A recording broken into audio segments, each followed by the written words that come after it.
Today's recap will be on the anime, Feudo Tante. Shotaro is a self-proclaimed hard-boiled private investigator in the city of Feudo. He stands at the city port late at night taking selfies, after which he sends it to his chief, Akiko, who immediately calls and berates him for the pictures. She lets him know that a client will be passing by the office later, so he should make himself present. Soon after the call ends, the detective is mesmerized when he encounters Tokim as he leaves the harbor. She's totally his type, so the hopeless romantic tries to smoothly shoot his shot. But she warns him that she's always hungry and asks him if he's the one to satisfy her. Shotaro gets confused and excuses himself since he's broke. He quickly turns around when he remembers that Tokim is heading towards a dead end. But when he rushes to the end of the harbor to check on her, she has already disappeared. He gets back to the Narumi Detective Agency where Akiko compares a picture of her late dad who was their boss and Shotaro's selfie. Clearly her father is more hard-boiled than him. She teases Shotaro by calling him a half-boiled narcissist who is trying to be cool, which gets under his skin. They are interrupted when their client Chuta enters. After a brief introduction they get straight to business as he explains that he's looking for a very attractive witch that stole his bag. He was unable to catch her as she was too nimble. He lost sight of her as she reached a T-junction. But strangely enough, she completely disappeared at a dead end. He's not a native of Feudo, but he has heard of strange occurrences that happen in the city. The disappearing aspects of his testimony makes Shotaro suspect Tokim. A sudden sound startles Chuta, but the detective assures him that it is only his partner sleeping. After hearing the case, they assume that he desires to see the culprit captured and his belongings returned, but he's more interested in the bag. He is also looking forward to seeing Tokim again as he has fallen for her too.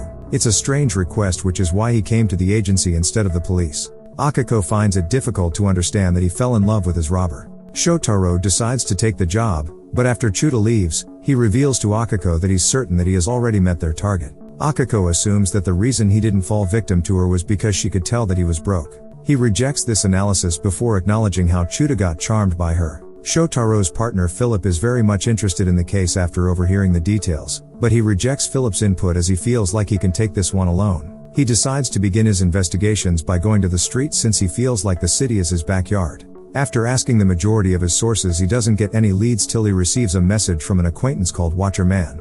They move to the infamous T-junction as Watcher Man explains that recently, women have had their clothes stolen from them while men have had money taken by the witch at that location. They spot their target. She immediately begins to run and suddenly takes flight. Shotaro quickly bolts to his bike and pursues her. After a lengthy chase, he eventually corners and confronts her about her crimes. They formally introduce themselves. As they discuss, she calls him a half-baked detective before kneeing him and fleeing. He quickly recovers before continuing his chase, but he's suddenly transported to another world. Before he can gain any ground, he is sent back but finds himself in Mr. Tachikawa's building. The police are on site for different reasons but apologizes on Shotaro's behalf. The mobster complains that the appearance of the witch in the area is making finding new tenants a problem. Not to mention, the witch apparently killed one of his men according to reports from an eyewitness. This is all part of a string of murders. Shotaro updates Chuta of his recent finding and warns that if she's a murder suspect then the police are likely to join the search, but he's still adamant he wants to meet her. The detective receives a call from Philip who advises him to accept his help since he failed to catch the target solo.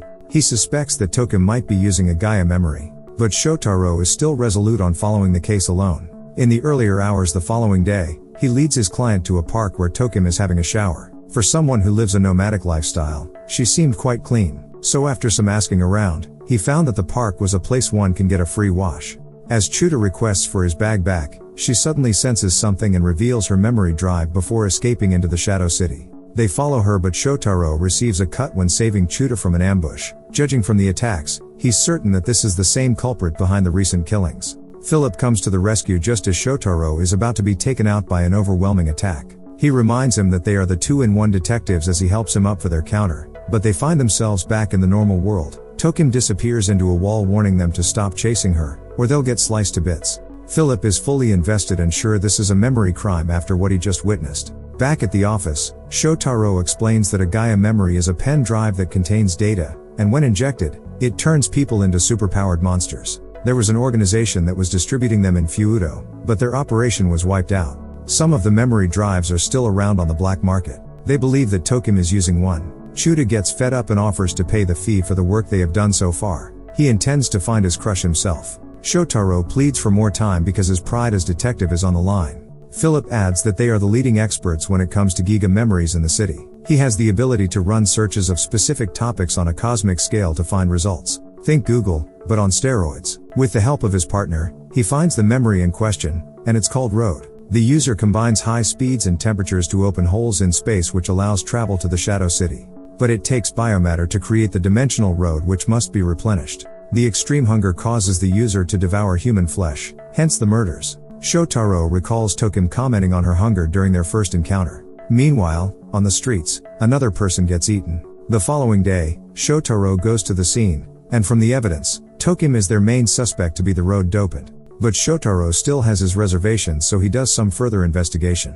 While he takes a coffee break, he's joined by Akira, who gives him a notebook of rumors from his school regarding the witch. After reviewing it, his attention is caught by the account of a few students who run inside after witnessing Tokim under a flowering dogwood tree. He finds the biggest tree in town, which happens to be on a construction site. There he meets Chuta, also lurking about. Chuta starts berating the detective for his work so far.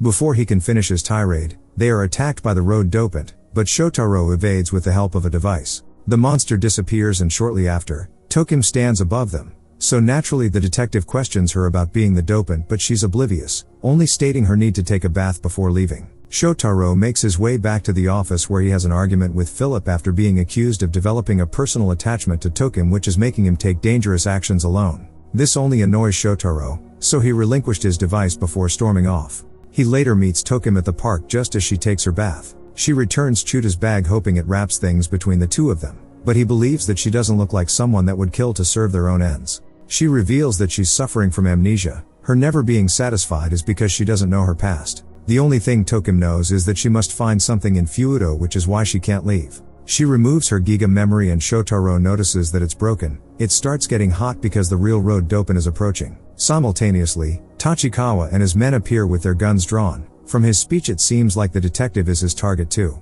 Before they fire, Shotaro reveals that Tokim can't be the culprit as her Giga memory is broken. She's just a thief that takes advantage of the attacks because she can sense when the road dopant shows up. Just moments ago she confirmed the monster's approach when the mobsters turned up, meaning he's among them. Tashimkawa dismisses his claim and orders Sabu to shoot, but he knocks his boss down, revealing himself to being the road dopant. A USB port appears on his neck. He inserts the memory stick like he's a human computer. Philip comes, hitting Sabu with a vehicle before he can attack. He and Shotaro insert their Giga memories in their devices, allowing them to merge and transform into Kamen Rider W. This explains why they are called the 2-in-1 detectives. They use their powers to swiftly defeat Sabu, who's taken into custody. They later call Chuta to the office since his bag has been retrieved. It is unveiled that he too had a Giga memory. His crush on Tokim was a ruse to retrieve it. He too is taken into custody. The case is closed when Tokim plants one on Shotaro before she's also apprehended for her thefts. Later on, Kamen Rider deals with another memory user, but he's surprised to see Tokim on the scene. Shotaro is the last to know that she will be his assistant going forward. Back at the office, Akiko explains that her husband had the idea to release Tokim on the condition that she aids in their investigation of her Giga memory, and to help cure her amnesia. Meanwhile, in Shadow City, a new threat named Bando activates his Giga memory looking for Tokim. At a later date, the Narumi Detective Agency is hired by Majima to protect their video game mascot because of threats to her life. It is disclosed that the mascot is also Minako, the lead developer of the game, but she's always reluctant to fulfill her mascot role. The detectives receive the schedule for her surprise guest appearance, so they make their way back to the office to prepare. Upon arrival, they are met with Tokim and Philip having an argument. Shotaro tries to understand the issues from both sides but gives up and later makes his way to the venue with Tokim. As Minako performs, she's attacked and snatched away to the rooftop by someone using Meganura memory. Shotaro and Tokim intervene before he can finish her off. Although Philip is back at the office, they still manage to transform when his consciousness merges with Shotaro's body. As they engage the attacker, Bando watches on and seems to know that the detectives have the ability to combine different modes of their Giga memory to give them 9 possible combat forms. The fight moves to a nearby park where the detectives switch to Cyclone Metal when Meganura uses an ability to increase the gravity in the area. As they fend off the attacks, Tokim suddenly enters a trance, leaving Minako unprotected. The Meganura dopant uses this opportunity to strike, but Shotaro uses his body to take the blow as he snaps Tokim back with a shout. He uses the Metal Maximum Drive to counter and blow the dopant away, but the culprit uses this as an opportunity to escape. Bando has found Tokim, however he's surprised to see her with a Kamen Rider but decides to leave her as she is for now. Back on the ground, Philip starts to admonish the new assistant for her lapse, but Shotaro stops him and gives everyone a little pep talk before collapsing from his injuries. While he recovers, Philip takes on the field role and explains the situation to Minako. She reveals that the culprit might be a gamer known as Mihara, who is a cheater she embarrassed in front of a crowd. Meanwhile, in the hospital corridor, Tokim wonders who Ryu is. Akiko formally introduces him as a detective at the Feudo PD's Paranormal Crime Division. Philip begins to plan their next move, but he benches Tokim for her mistake. This causes a scene at the hospital. All the while, Bando recruits Mihara after seeing potential in him. He also discloses his goal to create a city where only the chosen elite can live. Their conversation is interrupted when the gamer receives a calling tipping him on the police raid. From the evidence gathered at his apartment, Philip is certain that Mihara sent the death threats. His motive is revenge for the humiliation.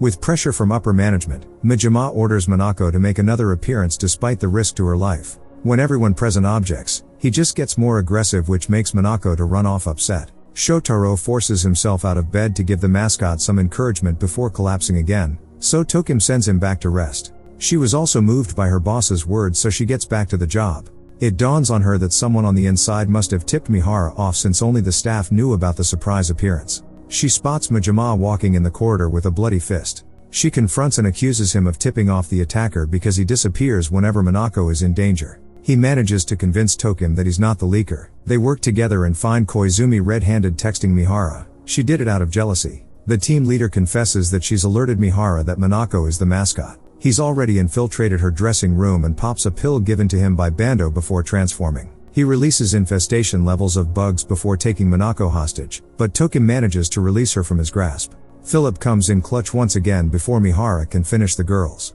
He apologizes to Tokim for his behavior and admits he was jealous of her relationship with Shotaro. With Shotaro out of commission, Philip's body is used to transform. Shotaro transfers his consciousness, which results in the more aggressive Fang Joker. After a brief exchange, the duo defeat Mihara by landing a powerful attack. The following day, the game developer thanks the Narumi Detective Agency for their work. Koizumi gets arrested for her role in the case. Majima and Minako decide to open their own game company because of their treatment by upper management. Back at the office, Tokim is given an official welcome with a personal phone that is presented to her by Philip so that she can better communicate with the team. Meanwhile, at the hospital, Ryu makes his way to question Mihara on the Giga Memory Distribution Network, but Bando gets there first and uses his powers to silence him, leaving the police at another dead end. He makes his way back to Shadow City and plans his next offense surrounded by his allies. That brings the episode to an end. Stay tuned for part 2.